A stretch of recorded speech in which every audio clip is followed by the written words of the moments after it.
Oke, lo mungkin ada budget kayak 1 juta, di bawah 2 juta gitu ya kan. Ya coba-coba, iPhone berapa yang pengen lo beli?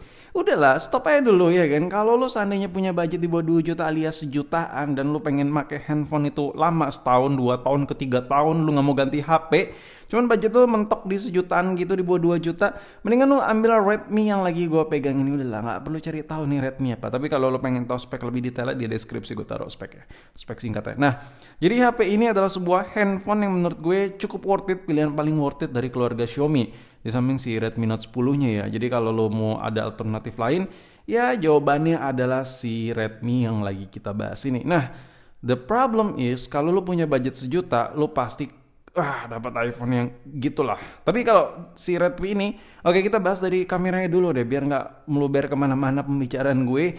Dan untuk kamera si Redmi ini lo bisa lihat tulisan awalnya tuh ada tulisan 48 megapiksel.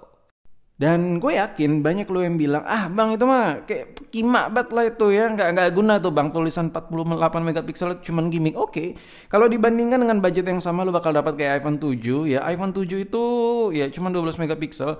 Memang pixel itu nggak mempengaruhi kualitas foto lebih bagus lebih apa, cuman untuk hasil 48 megapiksel yang ada di Redmi ini, itu hasilnya udah bisa dijadiin kalau lo jepret di mode 48 udah kayak pamflet, itu udah bisa di print buat reklame dan lain-lain. Itu berguna sih. Nah terus berikutnya yang gue suka dari kamera Redmi ini, interface di bagian atasnya, fitur-fiturnya itu ada HDR dan lain-lain yang bisa lo tekan-tekan. Ini friendly banget, gue sebagai iPhone user merasa enak aja gitu ngeliatnya. Ya ini tipikal Android pada umumnya lah. Nah sekarang ngomongin soal fitur-fitur yang ada di kamera Redmi ini. Kalau fitur-fitur sih nggak usah ditanya lagi ya kan. Secara kameranya tuh ada banyak ya, ada banyak. So kalau kamera udah ada banyak, fiturnya udah pasti melimpah. Oke, gue coba bahas tipis-tipis dah. Di mode lainnya itu ada settingan untuk kamera 48 megapiksel ya. Nah kalau lo klik di settingan 48 megapiksel ini udah berguna banget. Contoh, lo pekerjaan lo tuh ada yang buat wallpaper, background dan lain-lain, ini hasil 48 megapiksel, hasil gambarnya cukup besar, jadi bisa lo zoom, crop dan lain-lain. Dan ada mode malamnya. Nanti gue bahas deh, gue coba bandingin mode malamnya dengan yang ada di iPhone gitu. Nah terus ada menu portraitnya ya. Kenapa ada portraitnya? Karena lensanya banyak cuy. Jadi ya buat potret itu adalah hal yang basic di HP kekinian ya kan. Nah untuk fotonya fitur ini gue suka lihat dari kamera si Redmi ini. Dia untuk tipikal interface zoomingnya, mulai dari lensa lebar ya, 1 kali, 2 kalinya dan seterusnya. Ini mirip kayak iPhone 12 Pro, 13 Pro, 14 Pro, 11 Pro, mirip kayak gitu interface cuy. Jadi gue ngerasa kalau gue udah biasa pakai iPhone yang kekinian yang udah kamera boba terus megang HP ini buat handphone kedua, gue ngerasa nggak gagok dan gue ngerasa nyaman parah. Jadi perbedaan interface yang nggak terlalu beda antara iPhone dengan Redmi lagi kita bahas ini, itu menurut gue suatu nilai plus sih. Jadi kita pakai kamera nggak terlalu gagok ya kan. Tapi ini ada nilai plusnya lagi ketimbang iPhone. Lo tanpa download, ya lah kayak Android pada umumnya lah. Ada mode Pro-nya di sini. Anjir. Dan mode Pro ini lu nggak bakal temuin di iPhone yang harga sejutaan. Lu harus download lagi untuk dapat yang begini-begini. Sebenarnya iPhone kebaru pun ya sama aja sih ya, ampas lah, terlalu simpel gitu. Tapi asal jepretan iPhone, sebenarnya lo nggak bisa head to headin ya bandingin sama si Redmi karena beda kasta juga.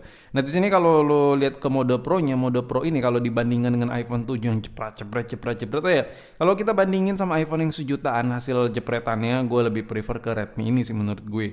Kenapa? Karena bisa dioprek-oprek mulai dari settingan-settingannya. Lo bisa lihat tuh ada white balance ya, auto, terus ISO-nya semua lo bisa atur semua di sini. Jadi ya mungkin kalau hasil basicnya lo nggak terlalu suka, terlalu gimana hasil jepretannya, lo bisa otak-atik lagi.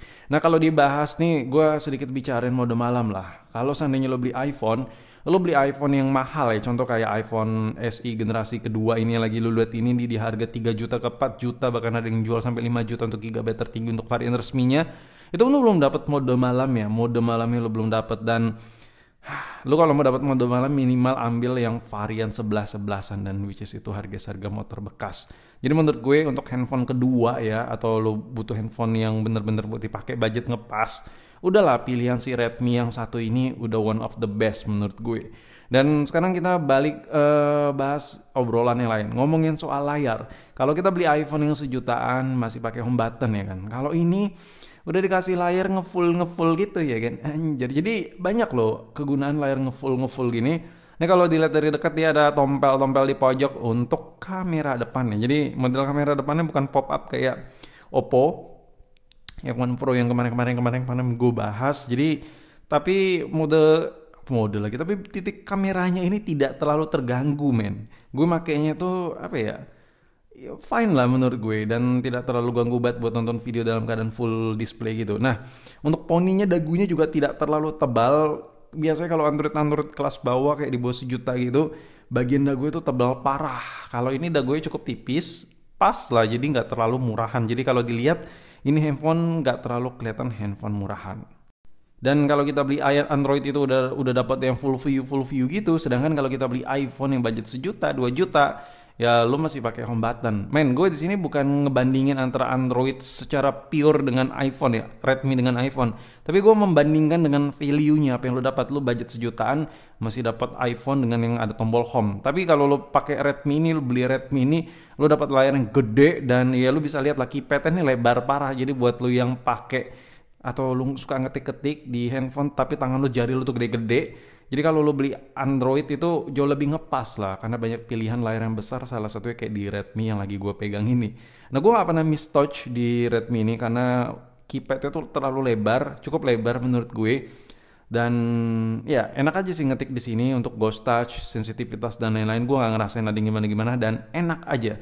Dan ini yang paling bikin gue merasa ini handphone enak banget buat dipakai, baterainya. Ya, seperti yang kita tahu Android 1 jutaan ya lo mau pakai buat apa sih ya? Buat ngegame kelas berat gitu ya, enggak kan? Dan baterai yang segede ini, jadi handphone ini tuh bisa bertahan sama gue kadang 2 hari baru ngecas cuy. 2 hari baru ngecas sama gue. Ya gue kadang nonton YouTube juga di HP ini dan lain-lain. Tapi ini handphone udah gue reset ya, karena gue nggak mau ada wallpaper dan foto-foto pribadi di sini. Jadi handphone ini sebenarnya salah satu one of the best lah. Terus untuk tombol-tombol klik-klik ya, tombol volume up, down, dan tombol power ya. Biasa kalau Android murah tuh agak kendor-kendor gitu ya. Ini enggak, kualitas Redmi ini cukup lah menurut gue. Dia tuh tombol-tombol tuh rapet dan nggak longgar-longgar kayak HP yang murah parah. Jadi ya kalau lo pegang HP ini masih berasa lah handphone mahal ya gitu.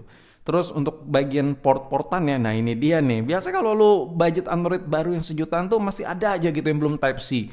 Kalau Redmi ini udah Type-C. So buat ngecas-ngecasan, transfer data dan kawan-kawannya yang berhubungan dengan port-portan, slow aja kalian ya kan. Udah Type-C bos. Jadi ya enak lah. Handphone tuh kalau dipakai baterai gede, Type-C pula, udah surga duniawi. So menurut gue handphone ini fix no debat. Kalau lo budget 1 jutaan di bawah 2 juta dan lo masih berat hati buat beli iPhone yang harga segitu, ya saran gue ini aja sih menurut gue. Ya, dipakai enak, baterainya enak, nonton video enak, layarnya gede dan lain-lain. Masih banyak sih sebenarnya kelebihan HP ini.